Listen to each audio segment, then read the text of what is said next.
Que le cours soit Bezrat Hashem Lelu Nishmat, Jacqueline, Mazal Tov, Bat Micha, Zichronah Livracha, Shtiye Nafshat Sora B'Isra Chaim, Amen. Amen. On vit dans une génération dans laquelle Chachamim nous font remarquer qu'on a beaucoup tendance à prendre et moins tendance à donner. On revendique beaucoup de droits et pas tellement de devoirs. Et sans arrêt, on pense que le bien qui nous revient, ça évidemment, ça nous revient. Et dès qu'il y a des choses qui ne nous reviennent pas, immédiatement, on se demande comment ça se fait que cette chose ne me revient pas. Il y a un homme un jour qui voulait dire que peut-être ça provient un petit peu du fait qu'aujourd'hui on est dans la génération du Chad Pe'ami. On est dans une génération dans laquelle on achète et on jette. À l'époque, on achetait un vêtement, et puis on le portait, et on le portait longtemps. Et quand il était sale, on le lavait. Ça, c'est encore vrai aujourd'hui. Et au bout d'un moment, il se déchirait un petit peu, on le cousait. Et on se servait du même vêtement, on avait un attachement pour le vêtement. On comprenait qu'on ne peut pas se débarrasser d'un vêtement trop facilement et trop rapidement.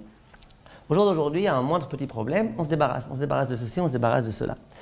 Et cet écrivain-là disait que peut-être que c'est la raison pour laquelle, dans notre relationnel, c'est aussi un petit peu la même chose. Je prends autant que je peux de la personne, quand elle ne m'intéresse plus, au revoir, je n'ai plus besoin de toi, je me débrouille. On peut s'arranger avec des nouveaux employés, avec des nouveaux rabbanim, avec des nouveaux élèves, avec des nouveaux amis, avec des nouveaux... On s'arrange comme on veut. Quand j'ai besoin de toi, je te garde. Quand j'ai plus besoin de toi, je te jette. J'avais un élève, c'est un élève très proche. Très proche. Et je dis bien j'avais un élève, parce qu'aujourd'hui, c'est plus mon élève. Et cet élève-là, à chaque fois qu'il travaillait quelque part, il travaillait pendant 2 semaines, 3 semaines, allez, 2 mois. À chaque fois, au bout de 2 mois, il abandonnait le travail dans lequel il était. Il avait toujours un bon prétexte, une bonne raison pour laquelle, non, cet endroit-là, c'est pas possible, c'est pas normal. Il retrouvait un autre emploi, tout allait bien. Au bout de 2 semaines, non, c'est fini, on peut plus, impossible, etc. À chaque fois, la question que je me disais, c'est comment il fait avec sa femme. Heureusement que sa femme, Baruch Hashem, elle tient. Et heureusement qu'il tient avec elle, parce que s'il changeait de femme comme il change de chemise, ça aurait été compliqué. Et je me disais, bravo qu'au moins dans ce point-là, il arrive à tenir. Malheureusement, au bout de quelques années, il a divorcé. Et c'était hélas prévisible. Quand on vit dans un état d'esprit dans lequel tout me revient, et dès que je suis plus content de ce qu'on me donne, on ne me donne pas assez, on ne me donne pas ce que j'attends, on ne me donne pas la chose qu'il me faut, et ben je me débarrasse, et ben on en arrive là. C'est de ce sujet aujourd'hui, Bezrat Hashem, que je voulais vous parler, qui est bien évidemment en rapport avec la paracha, en rapport avec la période de Teshuvah, le sujet de la Hakarat Hatov. La Hakarat Hatov, c'est de bien comprendre que rien ne me revient. Qu'Akadosh Baruch Hu ne me doit rien, que l'homme ne me doit rien, que mes parents ne me doivent rien, que mes enfants ne me doivent rien, parce qu'ils me doivent d'après la Torah. Comprendre que je ne suis pas ici pour prendre, mais je suis ici pour donner. Et comprendre que je ne peux pas jeter qui je veux, quand je veux, dès qu'il ne m'intéresse plus. Alors on va, Bezrat Hashem, essayer de réfléchir un petit peu à ce sujet. Dans la paracha de la semaine, on va parler des bikurim. Les bikurim, c'est lorsque quelqu'un a un champ, et que dans son champ, il y a des fruits qui poussent, la récolte des Shivat Aminim. Il y a écrit que dès qu'il y a la prémisse des récoltes, il faut prendre ces prémices de récolte et l'amener sur le Mizbeach et remercier Akadosh Baruch Hu. Il y avait tout un grand protocole avec beaucoup de cinéma qui était fait autour pour beaucoup honorer ces gens-là. Et il y a écrit dans la Mishnah que lorsque ces gens-là étaient en chemin, toutes les personnes qui les voyaient sur le chemin devaient non seulement se lever, mais devaient s'intéresser à eux, devaient leur demander de leurs nouvelles, devaient faire toutes ces choses-là. Et il y a écrit que même les Baalé ou Manouyot, même les gens qui étaient en train de travailler pour des patrons, eh ben, ils devaient s'arrêter quelques instants, demander comment ça va, comment on peut vous aider, comment ceci, comment cela. Le Al-Shir HaKadosh il pose une question très forte. Il dit que dans la Gemara, il y a écrit, c'est vrai qu'au jour d'aujourd'hui, on n'accomplit plus cette halakha, mais Midina des Gemara, d'après le din de la Gemara, quelqu'un qui travaille pour quelqu'un d'autre, quelqu'un qui est employé, il n'a pas le droit de s'interrompre, même pour dire bonjour, comment ça va. Comment ça se fait qu'aujourd'hui on se permet bien des choses? Parce qu'aujourd'hui, en général, les patrons, ils ne sont pas tellement rigoureux à ce sujet-là. Ça va, ça ne les dérange pas qu'on dise un petit comment ça va. Mais Midina des Gemara, puisque je suis payé à l'heure, que je suis payé à la minute, et que je suis payé à la seconde, je dois être productif, et m'interrompre pour demander à quelqu'un comment il va, non, c'est interdit. Donc là, on est à l'époque de la Mishnah, de la Gemara. Comment ça se fait, demande le Hachir, qu'il soit écrit, que les personnes qui sont en train de travailler pour un patron, au moment où il y a les gens qui arrivent avec les bikurim, on doit s'interrompre pour leur demander comment ils vont. Dit le Al-Shir HaKadosh, la raison est très simple. C'est que comme les gens qui procèdent au bikurim, ils procèdent d'une mitzvah extrêmement importante, c'est la mitzvah de la Hakarat Tov.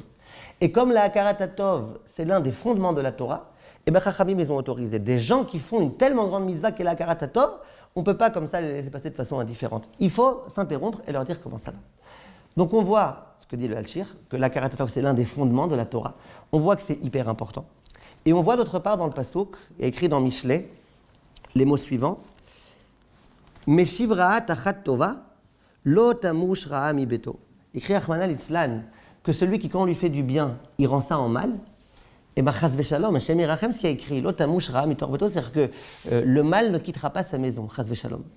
Donc on voit de là se dessiner une image devant nous, d'une part, de la Hakarat Tov comme étant la chose la plus essentielle au monde, et d'autre part, le manque de Hakarat Tov, l'ingratitude, comme étant l'une des choses les plus gravissimes. Voilà ce que Chachamim nous enseigne. Le Pélé Yoetz, il dit quelque chose de très très fort. Je vous lis dans les mots. Il dit Shete chakou kabelibo tamid kol hayamim. Il dit la Hakarat Tov. Quand quelqu'un il m'a fait une bonté, il faut toute la vie que dans mon cœur soit inscrit et gravé le bien qu'il m'a fait. Shelo ligmol imo shumra, jamais lui faire de mal. Ul shalem leosea tova kechol haba miyado. Et essayer de faire le maximum de bien pour les gens qui m'ont fait du bien. Et après il dit, et même si c'est quelqu'un qui un jour m'a fait du bien, un autre jour il m'a fait du mal, eh bien, il faut imiter Akadosh Baruch Hu, qui se rappelle du bien du peuple juif lorsqu'il a accepté la Torah, et qui a été capable d'oublier le jour où on a fait le vaudor. Donc on procède un petit peu du comportement d'Akadosh Baruch Hu, qu'on se rappelle du bien que les gens nous ont fait, et qu'on oublie le mal qu'ils nous ont fait. Ça, c'est ce que Chachamim nous enseigne. Maintenant, on en vient, Bezrat Hashem, à la paracha. Dans la paracha, au moment où on nous parle des Bikurim, il est écrit que l'homme, l'agriculteur, qui vient offrir ses bikurim sur le Mizbeach, il y a écrit là-bas qu'il y a tout un texte qu'il va devoir réciter. Et c'est un texte qui, a priori, est complètement hors sujet. Dans le texte qui est écrit dans la Torah, il est écrit comme ça. Ve'anita ve'amarta lifnei Hashem Elokecha. Donc, au moment où tu amènes tes fruits, tu diras devant Akadosh Baruch Hu, Arami oved avi, vayired mitzrayma, vayegor sham bimte me'at. Mon père, Yaakov, il a été pourchassé par Lavan, qui a voulu le tuer. À un moment donné, il a voulu, heureusement qu'il n'a pas réussi. Et ensuite, mon père, il est descendu en Égypte. Et en Égypte, les Égyptiens nous ont oppressés énormément. Et c'était difficile. Vaitnu alenu avodakasha. C'était une oppression très grande. Vanitzak el Hashem Elokei avotenu. Vaishma Hashem et kolenu. Vayar et onienu. Veit amalenu. Veit tachatzenu. Akadosh Baruch Hu, il a entendu notre tfila. Il a entendu nos pleurs, nos gémissements. Vayotzienu Hashem mitzrayim be'yad chazaka u'bizroa netuya u'mora gadol u'motot u'moftim. Hashem nous a sortis d'Égypte avec des grands miracles. Et Hachem nous a conduits ici en Israël. Cette terre dans laquelle ruisselle le lait et le miel. Et à présent,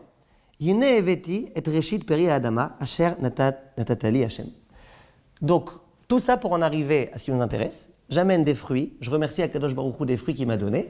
J'ai Akadosh Baruch Hu, merci de m'avoir donné des fruits. Pourquoi je ne vais pas droit au but. Merci Hachem de nous avoir donné des fruits. Pourquoi j'ai besoin de raconter toute l'histoire du peuple juif?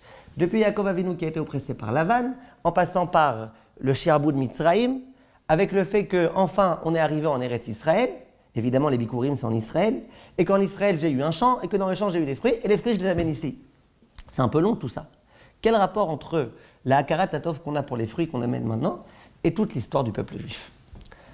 Alors pour répondre à la question, il faut qu'on s'interroge un petit peu. C'est quoi exactement Hakarat Tov? Quelles sont les limites de la Hakarat Tov, s'il y en a, et on verra qu'il n'y en a pas? C'est quoi exactement Hakarat Tov?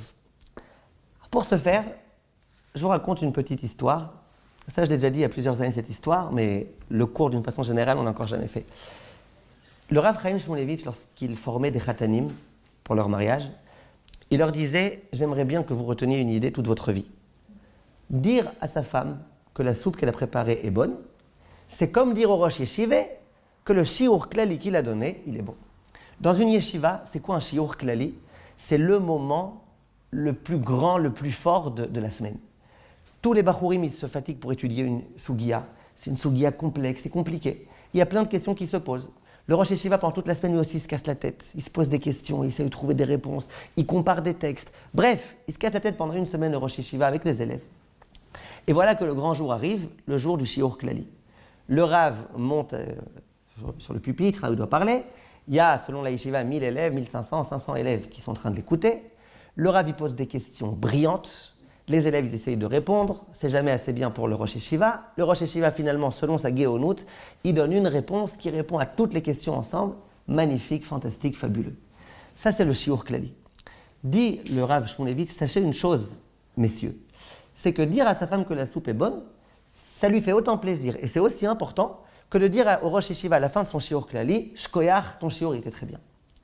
Pourquoi? Dit le Rav, vous comprenez bien pourquoi un Rav qui a préparé un Shiur Klali, il faut lui dire Kol HaKavod.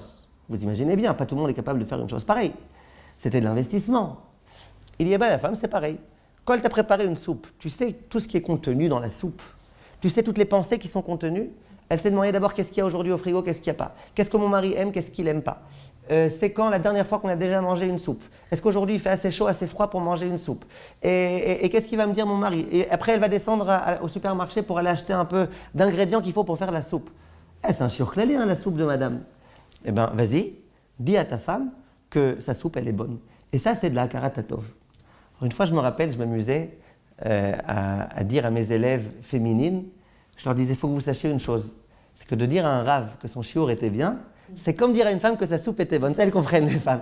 Mais en tout cas, et à la fin de ces cours, en général, les femmes viennent toutes me voir et était très bien votre cours, merci beaucoup. D'accord? Je m'y attendais pas. En tout cas, ce que je veux vous dire, c'est qu'on voit ici, c'est quoi Hakarat HaTov? Si tu pensais que Hakarat HaTov, c'était se concentrer sur l'aspect ponctuel, il y a une soupe, elle est bonne, merci de t'être fatigué, non, ça c'est rien. La Hakarat HaTov, c'est de réfléchir à tous les tenants et les aboutissants, à toutes les composantes qui ont permis finalement d'accéder à cette soupe. Hakarat HaTov, c'est de ne pas avoir un regard fragmentaire sur la chose qui m'est présentée, d'avoir un regard beaucoup plus global, de tenir compte de tout. Ça, c'est Hakarat HaTov.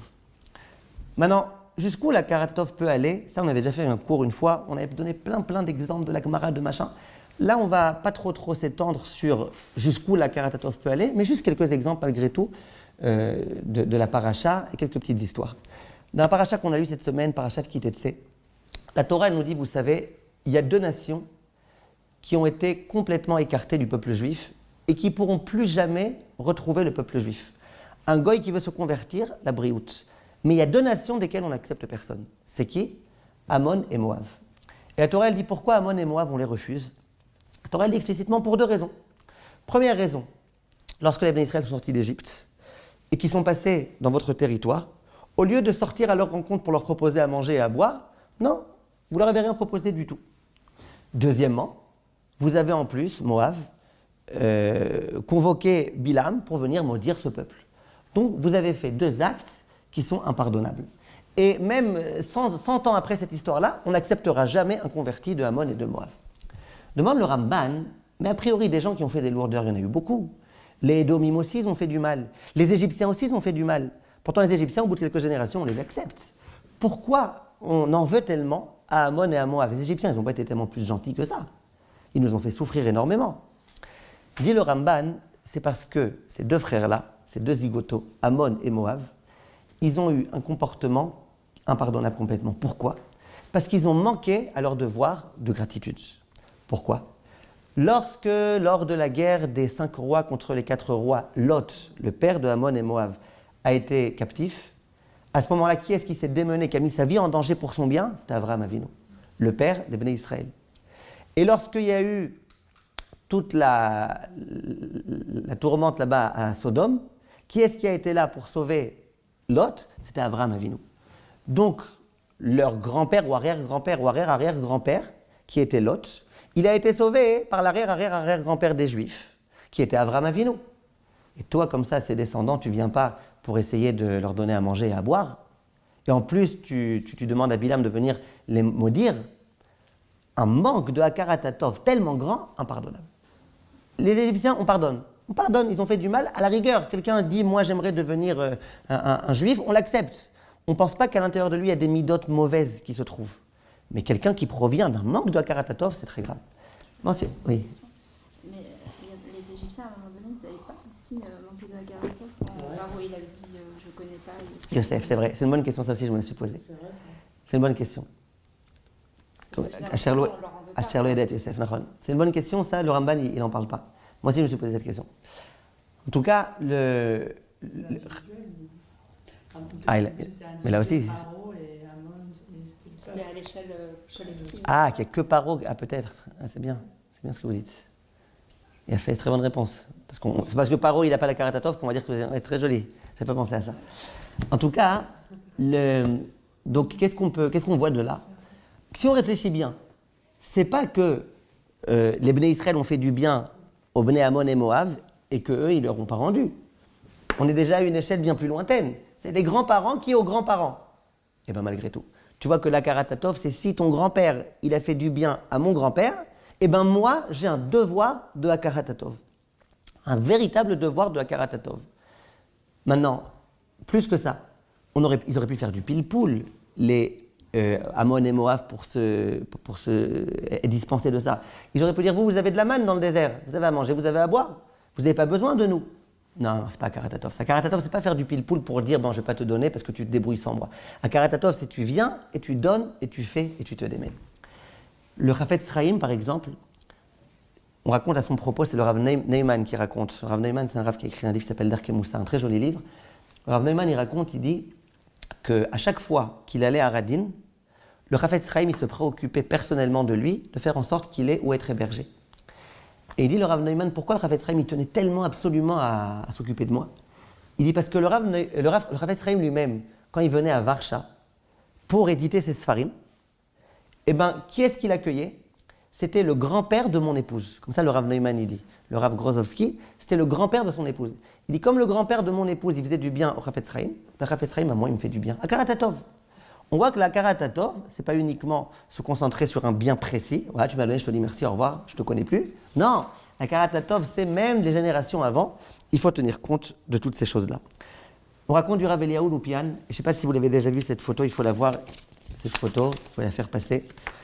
Dans cette photo, on voit le Rav Eliyahu Loupian en personne, qui était l'un des plus grands Baalei à Moussa, qui est en train de donner à boire du lait à un pauvre petit chat. C'est quoi l'histoire? Dans la yeshiva dans laquelle se trouvait le Rav Eliyahu Loupian, Kfar Hasidim, il y avait un hangar dans lequel toute la nourriture de la yeshiva se trouvait. Et à un moment donné, il y a des rongeurs qui ont commencé à se servir de la nourriture. Les gens de la yeshiva se sont dit, bon, il n'y a pas de problème, il y a des rongeurs, on va amener un chat. Ils ont amené un chat pour s'occuper de manger les souris. Un beau jour, le Rav Loupian se trouve à la yeshiva et il voit ce chat. Et il voit que c'est un chat qui à chaque fois revient ici, etc. Ici, c'est le Gilgoul de qui, lui? Qu'est-ce qu'il fait là, à la yeshiva? Il a demandé, c'est qui ce chat? Ils lui ont dit, ben voilà, il y a eu un problème dans le hangar, donc on a fait venir un chat. Alors le Rav immédiatement, il dit, et vous lui donnez à manger à ce chat? Il dit, ben non, lui il mange des souris. Alors le Rav il dit, bon d'accord, et les jours où il n'y a pas de souris, qu'est-ce qu'il fait? Il dit, ah, ça on n'a pas pensé. Le Rav dit immédiatement, on va chercher du lait. Et le Rav lui-même a pris du lait. Il l'a mis, là, comme vous voyez dans la photo, dans un petit bol. Le Rav lui-même s'est baissé pour donner à boire au chat. Il a dit dorénavant, je vous demande tous les jours, dès que vous voyez que le chat a faim ou quoi, vous devez lui donner à manger. Hakarat-Hatov pour un chat. J'ai profité de ce chat. Profitez. Ben, j'ai profité, il faut lui donner. Donc on voit d'ici combien la Hakarat-Hatov, elle est sans fin. Parce que si mes grands-parents, c'est plus que ça, s'il y a les grands-parents d'un chat, qui ont fait du bien à mes grands-parents, et ben moi je dois être maintenant Hakarat-Hatov vis-à-vis des petits-enfants du chat. On voit combien, jusqu'où ça peut aller, et j'aimerais vous raconter une histoire très très belle. Le Rav Shach, Zecher Tzadik Vekadosh Livracha, un jour il devait aller rendre visite, il devait aller à une levaya. Quelqu'un était mort, il devait aller à la levaya. Son petit-fils, au Rav Shach, le Rav Berger, il était avec le Rav, il lui dit, écoute papy, tu es déjà très âgé, tu n'as pas la force d'aller jusqu'à là-bas, je vais appeler quelqu'un qui vienne te chercher en voiture. Le Rav Shach, il dit, non, on va aller à pied. Le petit-fils, il s'entête, il dit, papy, c'est compliqué, tu es fatigué, tu es vieux, tu es âgé, en plus c'est un petit peu loin, c'est un bon bout de chemin. Je vais appeler quelqu'un, je te promets, les gens ils se feront un grand honneur de venir te prendre, Kvod Harav. Le Rav dit, non. Le petit-fils, il a vu qu'il n'y avait rien à faire. Derrière le dos du grand-père, il a pris le téléphone, il a appelé quelqu'un, il lui a dit, écoute, est-ce que tu peux venir en bas? Je vais te dire à quelle heure on va descendre. Genre, Zarma, tu trouves là-bas par hasard, tu vas voir le Rav Shach, et tu essayes de le convaincre qu'il accepte de monter, le pauvre il est fatigué. Le Rav Shach, qui était loin d'être un idiot, il a compris toute l'histoire, et je ne sais pas s'il est monté dans la voiture ou pas, l'histoire ne raconte pas, mais il a dit à son petit-fils, dis-moi, quand tu m'as proposé de monter en voiture avec quelqu'un et que j'ai refusé, à ton avis, pourquoi j'ai refusé? Le petit-fils, il dit, parce que tu n'as pas envie de déranger les gens. Alors le Rav Shach, il sourit et il dit, ouais, tu as raison, j'ai pas envie de déranger les gens. Mais pourquoi j'ai tellement peur de déranger les gens? Le petit-fils, il se tait. Il ne répond pas. Le Rav Shach, il dit, je vais t'expliquer pourquoi. Parce que si quelqu'un me rend une tova de me prendre en voiture, qu'est-ce qui se passe? Je vais avoir à son égard de la karatatov. Et alors quoi? Et de la karatatov, là je vous lis dans les mots ce qu'il dit, c'est très très très fort. Il dit, le Rav, il dit, Mishum she'az yeh chayav lakir lo tova. Ve'alecha ladat, shechovat akaratatov koraba, ad shele'olam en adam yotze ba yedei chova. Il dit, c'est tellement, ça englobe tellement de choses dans la vie, la karatatov, que même si je fais tout ce que je peux, je vais à la bar mitzvah à ses enfants, je vais à son mariage, je vais à machin, je vais à truc, mais on peut encore jamais être sûr de s'acquitter. Ben oui, s'il faut aussi que mes enfants et mes petits-enfants, mes petits-enfants rentrent, et nadavar sauf. Il n'y a plus de limite. Le Rav Shach, il dit, moi, avec plaisir de lui devoir de la karatatov, mais j'ai peur de ne pas être à la hauteur de la karatatov. Donc je préfère, le moins possible, rentrer à pied, il n'y a pas de problème. Le Rav Broida, il fait remarquer quelque chose. Il dit, comment on dit faire du chesed en hébreu? Gomel chesed, ligmol. Le Rav Broida, il prouve que ligmol, ça vient du terme payer. Ligmol, ça veut dire payer. Je paye quelque chose. C'est comme si j'avais un dû et que je le payais. Il dit, le Rav Broida, pourquoi? Il dit, eh bien c'est évident. Quand aujourd'hui, je fais un chesed avec quelqu'un dans l'autobus, je lui paye rien, ça c'est un chesed chinam. Il dit le Rav, ah bon? Qui te dit que son grand-père, il n'a pas fait une tova à ton grand-père, et que lui, hier, c'est pas lui qui a fait en sorte, quand il a allumé le masgan dans le Beth Midrash, que grâce à ça, tu n'avais pas froid. C'est tellement grand et important, la karatatov, que finalement, chacun de n'importe quelle personne du peuple juif, tu étais redevable. Peut-être que l'un, il a fait une belle bracha, grâce à ça, Hachem, il a envoyé du shefa, grâce à ça, tu as reçu le shefa. Bref, c'est tellement important le devoir de la karatatov, que ça englobe tout et qu'il n'y a plus aucune limite. Vient la Gemara dans Masechet Brachot et elle dit Oreach tov ma'u omer. Je suis invité chez quelqu'un. Ce quelqu'un, il a une famille nombreuse, il a préparé à manger pour tout le monde et entre autres, moi je suis invité. Qu'est-ce qu'un invité bien convenable doit dire? Dit la Gemara, un bon invité, vous savez ce qu'il dit? Il dit Kol ma de tarach ba'al habayit bishvili ou de tarach. Tout ce que le ba'al habayit s'est fatigué à préparer, c'est pour moi qu'il l'a fait. Dit la Gemara, et c'est quoi un mauvais invité? C'est celui qui dit, je crois que c'est fatigué pour moi, de toutes les façons, elle devait préparer à manger pour tous ses enfants, pour tous ses machins, ça va, une petite escalope de plus, c'est pas la fin du monde. Non, c'est pas pour moi qu'elle s'est fatiguée, non, voilà, je le dis, moi je veux être sincère, émette, vérité, non, elle s'est pas fatiguée pour moi. Voilà ce que la Gemara dit. Au passage, qui est-ce qui a raison? Les deux, ils ont raison. Si on réfléchit bien, je peux vous prouver que l'un a raison et que l'autre a raison. Comment je peux vous prouver que le Oreach tov, il a raison? Parce que si jamais, par exemple, elle n'avait pas toute sa famille, et que moi j'étais venu, j'avais tapé à la porte, j'avais dit j'ai faim, vous pouvez s'il vous plaît me donner une escalope, elle me l'aurait donnée. Donc elle ne s'est pas fatiguée pour moi que parce qu'elle s'est fatiguée pour tout le monde. Donc c'est vrai quand je dis qu'elle s'est fatiguée que pour moi. Mais l'autre aussi, il a raison. Quand l'autre il dit qu'elle ne s'est pas fatiguée que pour moi, mais c'est vrai, regarde la réalité, elle s'est fatiguée pour toute la famille, et moi entre autres, je suis l'un d'entre eux. Donc les deux ont raison. Alors pourquoi on dit que l'un c'est un bon et l'autre c'est un mauvais? Eh bien tout dépend du regard. Si ton regard, c'est un regard qui fait toujours du pile-poule pour prouver que non, tu n'as pas besoin d'avoir de la karatatov, eh bien, tu es un mauvais. Tu es un mauvais, tu es un méchant, tu n'es pas un bonhomme. Si par contre, au contraire, ton esprit fait toujours du pile-poule pour voir comment je peux être redevable, comment je peux voir que la personne, elle s'est fatiguée pour moi, comment je peux avoir un regard positif sur la chose, eh bien, tu es un homme bien, tu es un homme positif. Donc en fait, les deux sont vrais, mais l'homme de vérité, c'est l'homme qui essaye de comprendre pourquoi je suis redevable vis-à-vis de l'autre, pourquoi j'ai la mida de la karatatov. Le juif, c'est quelqu'un qui a de la karatatov. J'ai vu dans le livre du Rav Asher Weiss quelque chose de magnifique. Comment on dit un juif en hébreu? Yehudi. Le Midrash, il dit qu'Akadosh Baruch Hu, il a tenu parmi toutes les 12 tribus que le peuple juif s'appelle le Yehudi. Pourquoi on ne l'appellerait pas le Réouveni ou le Shimaoni? Il y a des gens qui s'appellent Simoni, mais pourquoi on ne l'appellerait pas le Issachari? Je ne sais pas moi, tu peux trouver des noms. Yehudi, c'est Yehuda qui a eu le mérite. Dit le Rav Asher Weiss, vous savez pourquoi? Parce que Yehuda, comment il a mérité ce nom?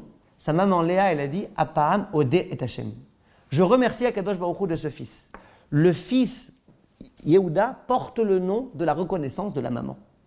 Dit le Rav Asher Weiss, un juif, c'est un reconnaissant. Le Yehudi, c'est celui qui est capable sans arrêt d'être reconnaissant. Et c'est non pas pour rien que le juif, il mérite ce nom-là.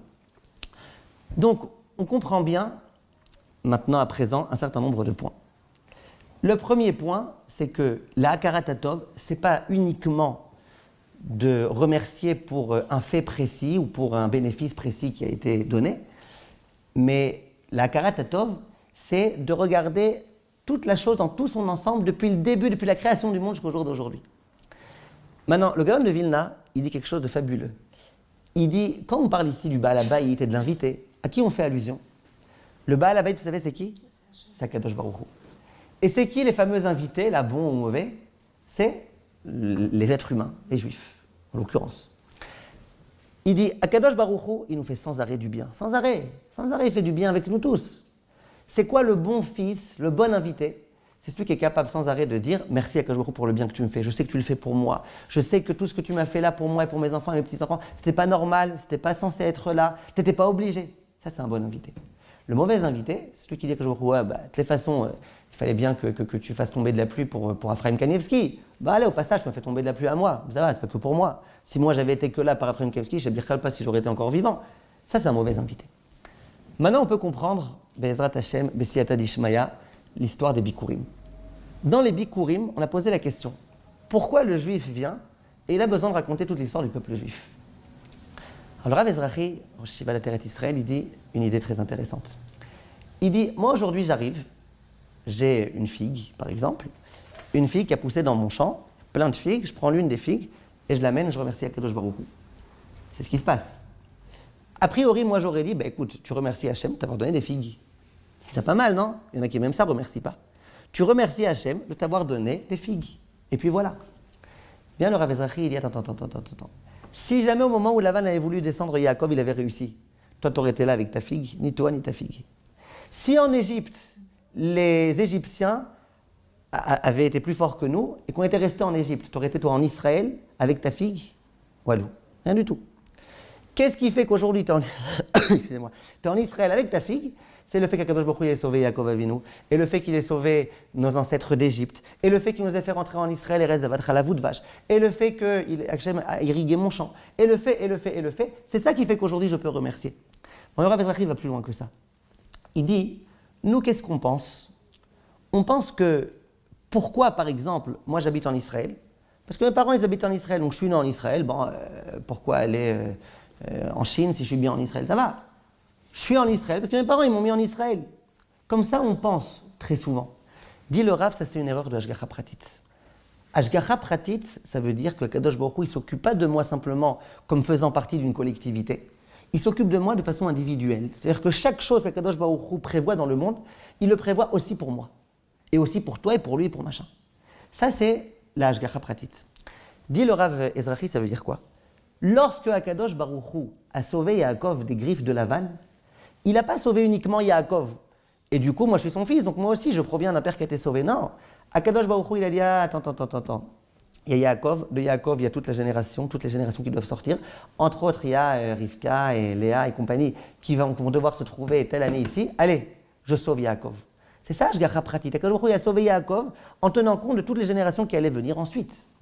Et lorsqu'on était en Égypte et qu'Akadosh Baruch Hu a sauvé nos ancêtres du fardeau égyptien, c'est pas uniquement pour les beaux yeux de nos ancêtres, c'est aussi pour nos beaux yeux à nous. Et la preuve, c'est que dans la Haggadah de Pessah, on dit, si jamais Akadosh Baruch Hu n'avait pas sauvé nos ancêtres, nous aurions encore été aujourd'hui, nous et nos enfants et tout le monde, asservis en Égypte. Qu'est-ce qu'on vient de dire là? On vient dire que pourquoi Akadosh Baruch Hu a sauvé nos ancêtres, c'était aussi parce qu'il avait tenu compte de toutes les générations, y compris la nôtre, y compris moi le petit. Et le minable, enfin je ne suis pas minable, parce que je suis le fils d'Akadosh Baruch Hu, mais quand j'ai tendance à me penser minable, je dois savoir qu'Akadosh Baruch Hu, c'est pour moi, entre autres, qu'il a sorti les Béné Israël d'Égypte. Ça, c'est ce qui s'appelle la Hashgacha Pratit. Quand maintenant je suis rentré en Israël, c'est pas stam je suis rentré en Israël et puis j'ai fait pousser un figuier et puis il y a des figues qui ont poussé. Non, c'est que Akadosh Baruch Hu, quand il a fait rentrer les Béné Israël en Israël, eh ben, il avait prévu aussi à moi, il avait pensé aussi à ma figue et à mes fruits et à mes récoltes, et il avait pensé à tout ça. Quand Akadosh Baruch Hu a arrosé les champs, nous on a l'impression, il fallait bien qu'il y ait de la pluie, visiblement, à Rosh Hashanah dernier, les Juifs ont bien prié, il fallait qu'il y ait de la pluie, allez, il y a eu de la pluie sur mon champ aussi. Non, si Hachem décide qu'il y ait de la pluie, c'est que mon champ à moi aussi mérite d'être arrosé. Et la preuve, avec Maral dit dans la Sechet Ta'anit, que Akadosh Baruch Hu, il n'a aucun mal à décider que dans telle zone, tel champ soit arrosé, et que tel champ ne soit pas arrosé. Et ça, on le voit très bien quand parfois en hiver, on voit que d'un côté de la fenêtre, il y a de la pluie, de l'autre côté, il n'y a pas de pluie. Quand il y a de la neige, ça se remarque encore plus. Donc, quand je viens remercier Akadosh Baruch Hu du fait que j'ai eu une figue en Eretz Israël, et que Baruch Hashem, je ne suis pas asservi en Égypte, je dois remercier tout ce qu'Akadosh Baruch Hu a fait depuis la création du Klal Israël jusqu'au jour d'aujourd'hui. On raconte qu'un jour, il y a un juif, un touriste, il est venu en Israël, je ne sais pas si je l'ai déjà raconté, et il a vu un très joli figuier. C'était un Shabbat, un chiloni. Alors il a commencé à grimper sur le figuier. Et puis il était comme ça, tranquille, il avait mis un peu de crème solaire et tout, il était en train de se kiffer. Pendant Shabbat, en plein Natania, là-bas, d'être sur un figuier.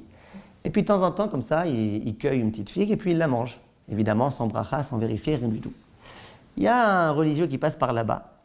Il le regarde d'en haut, il lui dit « Dis-moi, l'Aziz, Shabbat Shalom, tu vas bien ?» Il dit « Shabbat Shalom, comment ça va ?» Il dit « Regarde, tu sais, Shabbat, on ne monte pas sur un arbre. » Et bon, ça encore, c'est qu'un histoire des rabbanan, mais il y a des interdits plus graves. Shabbat, on ne pourra cueillir un fruit. Et puis, en plus, quand on mange, il faut faire une bracha. Et puis, tu sais, dans les figues, combien de petits insectes il peut y avoir. L'autre, il dit, ouh, je t'abarre chez moi, cette terre d'Israël. Regarde un petit peu, tu peux te trouver en Israël, sur un magnifique figuier, sous un soleil plombant extraordinaire, avec des fruits tellement bons et tellement juteux, et en plus, tu as le droit à la dracha du rabbin. D'accord ? Donc, quand tu te trouves, au jour d'aujourd'hui, en Israël, avec ton figuier et la dracha du rabbin et tout ça, il faut comprendre que tout ça, c'est un ensemble. Et qu'il faut être reconnaissant vis-à-vis d'Akadosh Baruch Hu pour tout, c'est là que j'ai entendu du Rabbi Jaoui Zedlaï, de tous les détails, il faut être conscient si on veut pouvoir remercier Akadosh Baruch Hu. Ça, c'est l'enseignement que le Rav Ezrachi nous donne. Donc,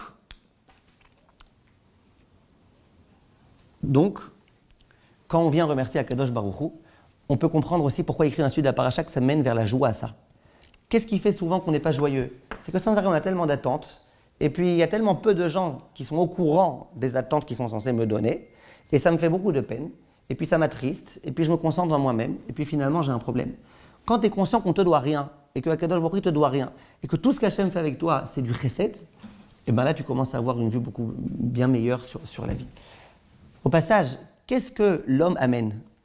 Il n'y a pas écrit que c'est quelqu'un, il a eu beaucoup de richesses dans son champ, qui doit venir remercier.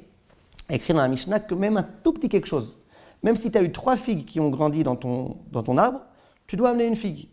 Mais même si tu as eu beaucoup de figues, on ne te demande pas d'amener beaucoup. On amène une figue. Et cette figue-là, on l'amène avec beaucoup de joie et beaucoup d'enthousiasme, etc. Pourquoi ? Si le remerciement c'était juste sur ma figue, tu n'as pas tellement de quoi te réjouir d'une petite figue de rien du tout. Mais non, là, la joie qu'on a au moment où on se rappelle de tout ça, c'est une joie surtout de l'histoire du peuple juif du début jusqu'à la fin, et d'être conscient que tout ça, Hachem l'a fait pour moi. Hachem, il a sorti les Bnei Israël d'Égypte pour moi. Hachem, il a fait tout ce qu'il a fait pour moi. Et ça, c'est censé, Be'ezrat Hachem, non seulement nous réjouir, et nous rappeler notre devoir vis-à-vis d'Akadosh Baruch Hu. J'en reviens à notre période que nous sommes en train de vivre, la période de Elul. Nous sommes en train d'essayer de faire Teshuvah, Be'ezrat Hachem. Faire Teshuvah, ça veut tout et rien dire. Teshuvah, littéralement, ça veut dire revenir vers. Quand, au sein d'un couple, il y a des problèmes et des difficultés et des soucis, c'est quoi la meilleure façon de réussir à résoudre les problèmes ? C'est de changer sa vision des choses. Si jusqu'à présent, tu étais certaine que ton mari doit faire ça et que c'est un dû, et que c'est normal, et que c'est obligatoire, et bien dès qu'il ne fait pas exactement ce à quoi tu t'attends, ça y est, c'est la fin des haricots. Si tu changes un tout petit peu ta perspective, et que tu te dis non, il ne me doit rien, la parnassa qu'il amène, d'accord, dans la Ketouba s'écrit, mais il ne me doit pas autant. Et puis, si on change la vision des choses, on gagne énormément. Moi, quand il y a des couples qui viennent me voir, souvent ils viennent me voir, les fois où j'ai du temps de m'occuper de ces couples-là, je leur dis avant de venir me voir, je vous demande d'une chose. Ils me disent quoi ? Je leur dis, je vous donne des devoirs. Quand vous viendrez, vous allez voir combien de devoirs je vais vous donner. Mais avant, je vous donne déjà, première condition pour que vous veniez, un devoir. Lequel ? Je dis au mari, écris-moi sur une liste toutes les qualités de ta femme. Et à la femme, écris-moi toutes les qualités de ton mari. Quand déjà tu commences à voir, il a des qualités, il est positif, quand tu changes ta vision des choses, eh ben, ça résout les problèmes. Vis-à-vis d'Akadosh Baruch Hu, si on veut pouvoir faire Teshuvah, eh ben, il faut prendre conscience combien Hachem nous aime, combien il nous donne, et combien on est redevable à son égard. Tout juif, toute juive, quelle que soit je ne vais pas dire la religion, là, comment on dit, la tendance dans laquelle on tend, on se réveille en prononçant un mot. Quel mot ? Modé ou moda. Ouais, moda. Le juif, le premier mot qu'il dit, c'est modé. C'est pas pour rien qu'on se lève en disant comme premier mot modé. Le Rav Wolbe, il insiste sur ça. Il dit pourquoi le juif il se réveille en disant modé ? Et ben, le Rav Wolbe, il dit c'est très simple. Quand on veut parler d'être redevable dans la halakha, dans la Mishnah, dans la Gemara, on dit modé. Par exemple, il y a écrit là-bas, si Rivka me dit vous me devez 100 shekels, et que je lui dis oui, je vous dois 100 shekels, comment on appelle ça dans la Mishnah? Ani modé. Je suis d'accord que je te dois, je reconnais. Donc tu vois que la reconnaissance, ça va avec le redevoir, le fait que je doive quelque chose à quelqu'un. Et c'est logique que ce soit comme ça. Pourquoi c'est logique? Quand quelqu'un me fait du bien, eh ben, je lui dois quelque chose. Maintenant, le juif, il se réveille le matin, il a une journée dans laquelle il va avoir plein de devoirs en tant que juif. D'où il va puiser la force, les énergies, de faire tous ses devoirs, tout le chesed qu'il y a, toutes les mitzvot, tout le machin, les tfilotes, les choses. Comment il va trouver l'énergie pour ça? Eh bien, le conseil, il commence par modé. Si tu te rappelles combien Hachem fait de choses pour toi et combien il te donne des choses qu'il n'est pas censé te donner, qu'il ne donne pas à tout le monde, combien Hachem est favorable à ton égard, et bien d'un coup, ton envie, c'est Hachem, j'aimerais te rendre comme je peux. Dis-moi juste ce que je peux faire et je le fais. J'ai envie. Je me rappelle, ça je vous avais raconté une fois je donnais un cours, c'était à l'époque de Hanouka, je parlais un peu de la Oda. Et je disais ce vort là du Rav Wolbe. Je disais, le juif, quand il se réveille le matin, il doit commencer son jour par modé. Alors, il y a une élève qui me pose la question, une Française. Elle me dit, j'ai une question. Je lui dis oui. Elle me dit, mais pourquoi, en ivrite, Pachout, pourquoi on dit moda ani? Pourquoi on ne dit pas ani moda? Ani moda lefanecha. Alors bon, j'ai commencé à réfléchir et d'un coup, j'ai eu un déclic. Et ça m'est resté dans mon esprit jusqu'au jour d'aujourd'hui. Je lui dis, vous n'avez rien compris à mon cours. Le juif, quand il se réveille, il ne faut pas qu'il commence la journée par ani. S'il commence la journée par ani, il est fichu. Il faut commencer la journée par modé. C'est ça l'essentiel. Donc, le juif, il commence sa journée par modé. Si je sais que je suis redevable vis-à-vis d'Akadosh Baruch Hu, c'est comme ça, Bezrat Hashem, que je pourrais faire beaucoup de choses dans ma vie. Un jour, il y a un juif qui s'est adressé à l'un des rabbanim de Chutz Laaretz. Il lui a envoyé une lettre. Il lui a dit, écoutez, Kvod Harav, ma vie, c'est pas une vie. Ma vie, elle est infernale. Regardez, j'ai 10 enfants. J'habite dans un 3 pièces. J'ai pas d'argent pour m'acheter plus grand qu'un 3 pièces. C'est infernal, on est tous comme ça, l'un sur l'autre, on étouffe, on n'en peut plus, c'est insupportable. Qu'est-ce qu'on fait? Alors le Rav lui a répondu dans une lettre très jolie, et c'est très fort ce qu'il lui a répondu. Il lui a dit tout d'abord, l'Aziz, Mazal Tov, parce que si tu me dis que tu as des enfants, c'est que tu t'es marié. Psst, Mazal Tov, il y a des gens qui veulent se marier, qui n'ont pas réussi à trouver. Donc premièrement, Mazal Tov pour que tu sois marié. Deuxièmement, tu me dis que tu as 10 enfants, 10 Mazal Tov. Il y a des gens qui veulent avoir des enfants qui ne réussissent pas, ça leur prend du temps. 10 enfants, Mazal Tov, 10 fois Mazal Tov. Ensuite, tu me dis que tu as acheté une maison 3 pièces, Mazal Tov. Tu sais combien il y a de gens qui veulent acheter une maison 1 pièce et demie et qui n'arrivent pas, qui n'ont pas l'argent? Mazal Tov. Bref, il lui dit, ça c'est juste 3 Mazal Tov que je te donne, enfin 10, 12. Il dit, maintenant regarde, tu veux dire à Kadosh Baruch Hu qu'il te manque des choses et que ta vie elle est infernale, d'abord tu es obligé de commencer par ce que tu as. D'abord dis à Kadosh Baruch Hu, j'ai ça, merci. Une fois que tu as dit tout est merci, si tu veux commencer à réfléchir à ce qui te manque, là tu as le droit. Avant, tu n'as pas le droit. Et ce Rav-là, il a voulu donner un conseil très fort à cet élève-là. Il a voulu lui dire, si tu veux pouvoir bien vivre ta vie, il faut que tu te concentres toujours sur le bien que Kadosh Baruch Hu fait à ton égard. Et ça, je le dis parfois à mes élèves. Je le dis, et je leur dis, je me le dis à moi aussi. Je dis quand parfois ça ne va pas très bien et tout, qu'on s'adresse à Kadosh Baruch Hu, qu'on lui dise d'abord tout ce qui va bien. Une fois qu'on aura dit pendant 10 minutes tout ce qui va bien, on pourra dire ce qui ne va pas bien. En général, on n'a plus envie de dire ce qui ne va pas bien. Je vous promets, ça marche. Une fois que tu as dit tout ce qui va bien, et ce qui n'est pas mouvan mais là, c'est pas du tout évident, et c'est pas normal, et tu as tellement de bienfaits, après on n'a même plus tellement envie de dire le mal. Bon, parfois il y a quand même des petits soucis qu'on a, ou des grands soucis, mais souvent on ne relativise pas à cause du fait qu'on se concentre que sur les problèmes. Oui. Le Chafetz Chaim, tu as juste fini l'histoire, le Chafetz Chaim, on raconte que quelquefois il allait dans une pièce fermée, et puis il parlait à Kadosh Baruch Hu, et il avait un discours dans lequel il disait à Kadosh Baruch Hu, toi, Kadosh Baruch Hu, tu as donné à Israël Meir, il faisait allusion à lui, tu as donné beaucoup de choses. Tu as donné la santé, tu as donné beaucoup de choses, tu lui as donné la chokhma, tu as permis à Israël Meir d'écrire des sfarim, et que ces sfarim soient bien vendus, et qu'ils soient étudiés dans les Bate Midrashot. Hachem t'a fait beaucoup de choses à l'égard de Israël Meir. Et puis il parlait comme ça, il parlait.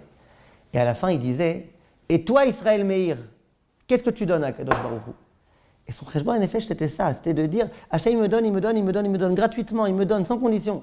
Mais moi je suis à la hauteur, moi je rends à Kadosh Baruch Hu ce qu'il m'a donné. Et c'était ça son cheshbon en effet, pour pouvoir accéder à une vraie teshuva, pour arranger notre relation avec Kadosh Baruch Hu, on ne peut pas le méconnaître, on ne peut pas méconnaître les bienfaits qu'il fait à notre égard. On s'écarte de lui au fur et à mesure. Pour ne pas s'écarter, il faut être conscient. Hachem, il se fatigue. Il attend une chose, c'est qu'on lui dise, j'ai remarqué, Hachem, l'effort que tu as fait pour moi. Merci. Il attend que ça, Kadosh Baruch Hu Kaviachol. Qu'on lui dise un petit merci. Et même ce merci, là, on prend le verre d'eau, le truc vert, on dit Shakol en le jetant, machin. Même ce merci, parfois, on ne le donne pas. Pour arranger notre relation avec Kadosh Baruch Hu, et c'est ce qui est notre devoir à présent, avant de prendre des grandes choses, la chose la plus grande qu'on puisse prendre, à mon avis, c'est de travailler notre Hakarat Tov à l'égard d'Akadosh Baruch Hu, évidemment à l'égard des gens aussi, mais à l'égard d'Akadosh Baruch Hu, et comme ça sera beaucoup plus facile de se rapprocher de lui. Oui. Non, je voulais juste ajouter qu'on a quelque chose qui ne va pas, même si on reconnaît les choses qui vont bien, il faut aussi demander à Hachem pour la chose qui ne va pas. Ça ne contredit pas. Oui, c'est sûr. Même si, c'est vrai que des fois on n'a plus envie du coup de dire ce qui ne va pas, mais je trouve que ce n'est pas forcément bien. Parce que quand on a quelque chose qui Vous avez raison. il faut en parler, il faut faire attention aussi à ça, de parler de ce qui ne va pas. Vous avez raison, la Gemara elle dit qu'il faut être modé à la Havar, vemevakesh à la Hatid. Vous avez raison. Si tu n'es que modé à la Havar, ça ne marche pas. Vous avez raison. Ce que je veux dire juste, c'est que vous avez vu un peu l'autre, comment il était insolent. Ma vie, c'est plus une vie, machin, c'est insupportable. Alors, Rabbi essaie de le remettre en place.